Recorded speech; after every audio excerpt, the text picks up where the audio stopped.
தமிழகத்தில் ஸ்ட்ராங் ரூம்களில் பாதுகாப்பு ஏற்பாடுகளை வலுப்படுத்த வேண்டும் என்று தேமுதிக பொதுச் செயலாளர் பிரேமலதா விஜயகாந்த் வலியுறுத்தியுள்ளார்.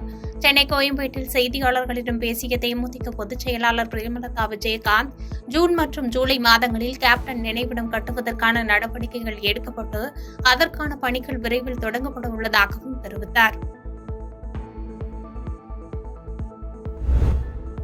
விருதுநகரில் ரயிலில் இருந்து 15 வயது சிறுவன் தவறி விழுந்து உயிரிழந்த சம்பவம் அப்பகுதியில் சோகத்தை ஏற்படுத்தியுள்ளது. காரைக்குடியைச் சேர்ந்த 10ஆம் வகுப்பு படிக்கும் மாணவன் ஆகாஷ் என்பவர் காரைக்குடி நெல்லை செல்லும் விரைவு ரயிலில் படிக்கட்டில் தொங்கியபடி பயணம் மேற்கொண்டதாக தெரிகிறது. அப்போது விருதுநகர் அருகே மாத்தநாயக்கன்பட்டி பகுதியில் செல்லும் போது ரயில் படிக்கட்டில் இருந்து தவறி விழுந்து சம்பவ இடத்திலேயே சிறுவன் உயிரிழந்தார்.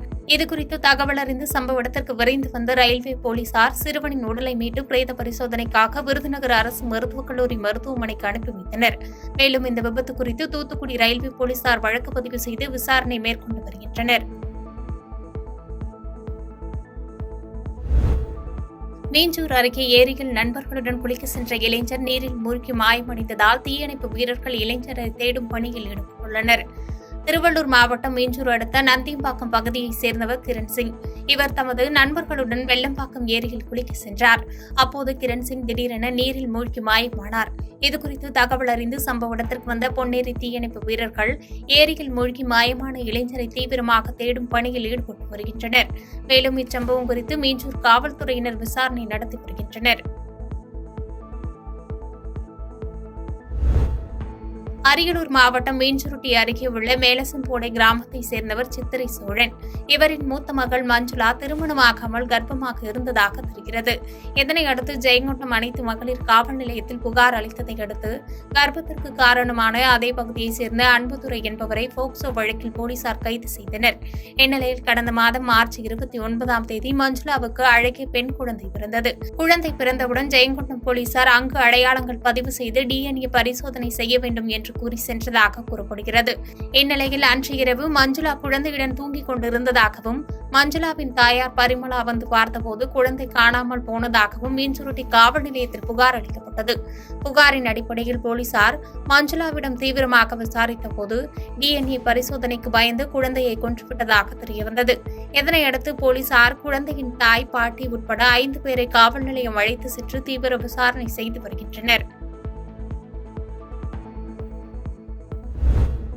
நாமக்கல் மாவட்டம் குமாரபாளையத்தில் கடந்த நாடாளுமன்ற தேர்தலின் போது அதிமுகவினர் குமாரபாளையம் காவல் நிலையத்தில் திமுகவினர் கள்ளத்தனமாக இரவு நேரங்களில் மதுபானம் விற்பனை செய்து வருவதாக புகார் அளித்தனர். புகாரினை பெற்ற போலீசார் நடவடிக்கை எடுக்காமல் இருந்ததாக கூறப்படுகிறது.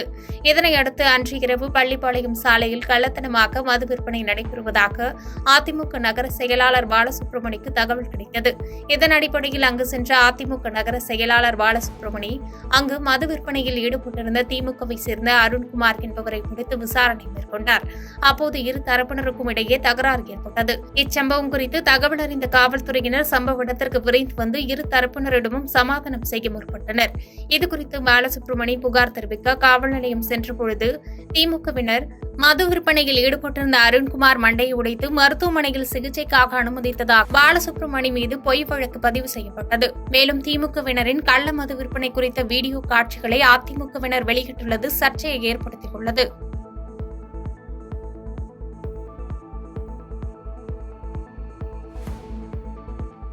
பாதகம் செய்பவரை கண்டால் நாம் பயங்கொள்ளலாகாது பாப்பா, மோதி மிதித்து விடு பாப்பா, அவர் முகத்தில் உமிழ்ந்து விடு பாப்பா.